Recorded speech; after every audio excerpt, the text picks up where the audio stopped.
और जाति आधारित गणना करा के समाज के जितने तबके के लोग जिस संख्या में थे उसके हिसाब से उनको आरक्षण देने का काम किया। मोदी जी की सरकार आरक्षण विरोधी है, आरक्षण को समाप्त करना चाहती है। सबके खाता में 15 लाख 20 लाख पहुंचाएंगे। 1 रुपया काला धन नहीं लाया, उनके पैर के नीचे से इस देश के पूंजीपति काला धन लेके विदेश चले गए। और न्याय के साथ विकास का मतलब है कि जो समाज के सबसे पिछले पायदान पर खड़ा है उसको आके लागे लाकर मुख्य धारा में शामिल कराना, यही उनका संकल्प है। और 18 वर्षों में उन्होंने एक ही नारा दिया है, न्याय के साथ विकास। और न्याय के साथ विकास का मतलब है कि जो समाज के सबसे पिछले पायदान पर खड़ा है उसको आके लागे लाकर मुख्य धारा में शामिल कराना, यही उनका संकल्प है। और इस संकल्प को 18 वर्षों में माननीय मुख्यमंत्री जी ने सर जमीन पर, धरातल पर उतार के दिखाने का काम किया है।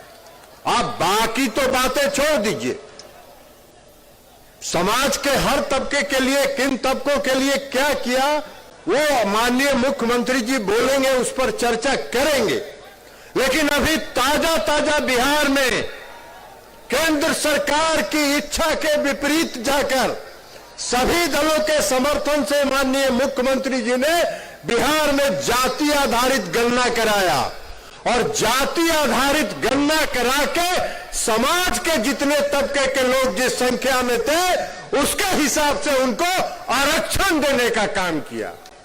अब आप एक बात जान लीजिए, ये दिल्ली में जो शासन कर रहे हैं लोग, जो दिल्ली में बैठे हुए हैं, लंबी लंबी बात करते हैं, आज तक उन्होंने दलित समुदाय के लिए कुछ नहीं किया।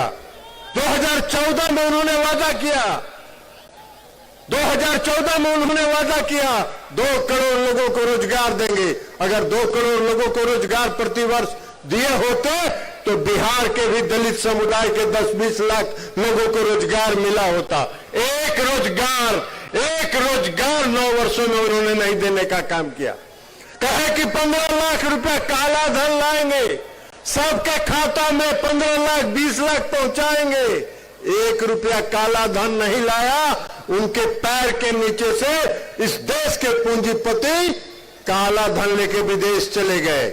ये है इनका शासनकाल, ये है इनका शासनकाल। और आज भी मैंने देखा कल किसी भाजपा के नेता का, वो कह रहे हैं कि माननीय मुख्यमंत्री जी ने जो नई आरक्षण व्यवस्था लागू की है उसको कोर्ट में चुनौती देंगे।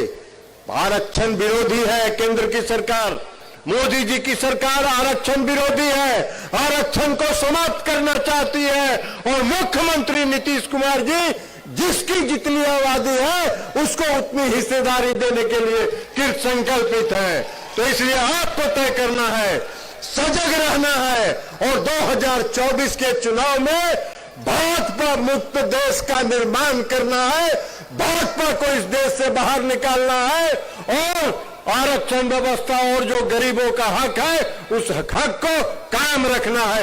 यही आग्रह और अपील आज के इस भीम संसद में आपसे करते हुए हम अपनी बात समाप्त करते हैं। बहुत बहुत धन्यवाद। नेशनल दस्तक की आपसे गुजारिश है कि अगर इसको बचाना चाहते हैं तो नेशनल दस्तक को सब्सक्राइब करने के लिए रेड कलर के सब्सक्राइब बटन को दबाएं, फिर बेल आइकन की घंटी दबाएं। नेशनल दस्तक को बचाने के लिए बहुत जरूरी है कि हर खबर को शेयर करें, लाइक करें, कमेंट जरूर करें।